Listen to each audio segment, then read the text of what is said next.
Hello children, today we shall solve the exercise of our chapter 4. Let's start. Part A, tick the correct option. First, in normal lapse rate, temperature decreases at the rate of 1 degree Celsius with every. साधारणतः जो चूक दर है, ह्रास दर है तापमान की, वो तापमान जो होता है वो 1 डिग्री सेल्सियस कम होता चला जाता है। कितनी, कहाँ तक कम, कहाँ पर ये कम होना शुरू हो जाता है? ऑप्शन दिए हुए हैं, तो इसमें हमारा ऑप्शन ए ठीक आएगा। 165 मीटर एसएम, 165 मीटर की ऊंचाई पर 1 डिग्री सेल्सियस तापमान कम हो जाता है। जो तापमान में गिरावट आती है जब हम 165 मीटर की ऊंचाई पर पहुंचते हैं, तो वहाँ से फिर 1 डिग्री सेल्सियस तापमान कम हो जाता है। Which layer is safe for flying aircraft? वायुमंडल की कौन सी परत है जहाँ पर वायुयान चलाने सुरक्षित हैं, जहाँ पर हवाई जहाज चलते हैं? तो वो है हमारा ऑप्शन बी, स्ट्रेटोस्फीयर, समताप मंडल। Third, the role of ion particles in the ionosphere is two. Ion particle जो हैं, आयन कण जो हैं, उनका आयन मंडल में क्या कार्य है, वो क्या रोल निभाते हैं? तो आयन पार्टिकल्स का रोल होता है enable wireless communication. In ion particles की ही वजह से वायरलेस, बिना तार का संचार संभव हो पाता है, यानी वायरलेस कम्युनिकेशन हम कर पाते हैं सिर्फ इन आयन पार्टिकल्स की वजह से। Number 4, which one of the following is the main cause of global warming? इनमें से कौन सा कारण है मुख्य रूप से ग्लोबल वार्मिंग का? हमारा जो पूरा ब्रह्मांड का जो तापमान है वो इतनी तेज़ गति से बढ़ रहा है, उसका मेन कारण क्या है? तो वो है air pollution. Option A right होगा, वायु प्रदूषण। वायु प्रदूषण की वजह से ही ग्लोबल वार्मिंग हो रही है। Next, number 5, smoke causes.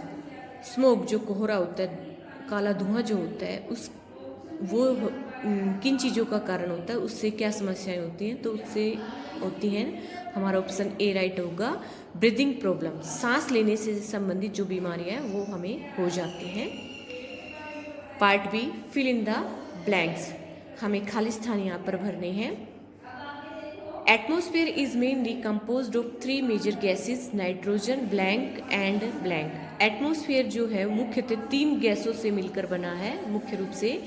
एक हो गई nitrogen, second oxygen and third हो गई CO2, carbon dioxide. Number 2, gases like argon, helium, methane etcetera are present in blank amounts in the air. अब और जो गैसेस हैं जैसे कि आर्गन, हीलियम, मीथेन एटसेट्रा जो है वो हमारी वायु में कितनी मात्रा में प्रेजेंट है? तो वो है हम आएगा यहाँ पर स्मॉल, कम मात्रा में प्रेजेंट है ये जो और गैसेस हैं वो। Third, all weather phenomena occur in the blank. मौसम संबंधी जो भी घटनाएं होती हैं वो कहाँ पर होती है? वो होती है ट्रोपोस्फियर में, क्षोभ मंडल जो सबसे निचली परत है वहाँ पर।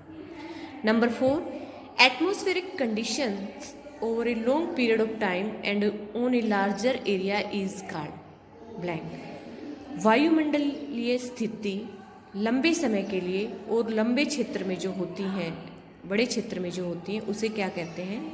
क्लाइमेट। यानी वायुमंडलीय कंडीशन जिसमें प्रेशर, टेम्परेचर, ये चीज़ें इंक्लूड की जाती हैं और ये लंबे समय तक जिस क्षेत्र को प्रभावित करती हैं उस क्षेत्र का क्या कहते हैं? Climate. Number 5, the normal air pressure at sea level is blank. जो साधारणतः वायु दाब होता है समुद्र तल पर वो कितना होता है? वो होता है 1013 millibar. Next, match the following. ये हमें इनका सही मिलान करना है। फर्स्ट है मोनोऑक्साइड गैस, तो ये हमारी होगी नंबर बी से मैच होगी, क्योंकि मोनोऑक्साइड गैस जो है most harmful gas present in the atmosphere. Monoxide gas जो है सबसे ज़्यादा खतरनाक गैस है जो हमारे वायुमंडल में प्रेजेंट है, उपस्थित है। Monoxide gas harmful gas. Weather क्या होता है? मौसम। मौसम क्या आएगा? Atmospheric condition for a specific place covering a short period of time.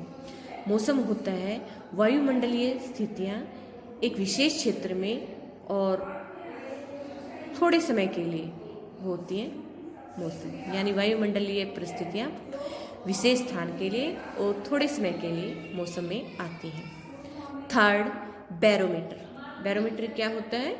Barometer हम मैच करेंगे डी से, an instrument to measure atmospheric pressure.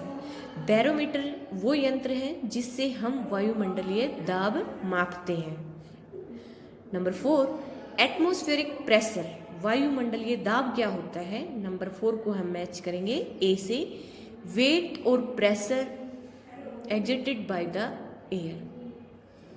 Atmospheric pressure में क्या आएगा? वायुमंडलीय दाब में क्या आएगा? इसको मैच करेंगे ए से कि वजन और जो दबाव हवा द्वारा बनाया जाता है वो आता है एटमॉस्फेरिक प्रेशर। Number 5, rainfall. वर्षा या बारिश, इसको मैच करेंगे सी से, the falling of water drops on the earth's surface. पानी की बूंदों का धरती की सतह पर गिरना क्या कहलाता है? रेनफॉल। तो बेटे ये हो गई हमारी एक्सरसाइज। ओके बेटा, थैंक यू।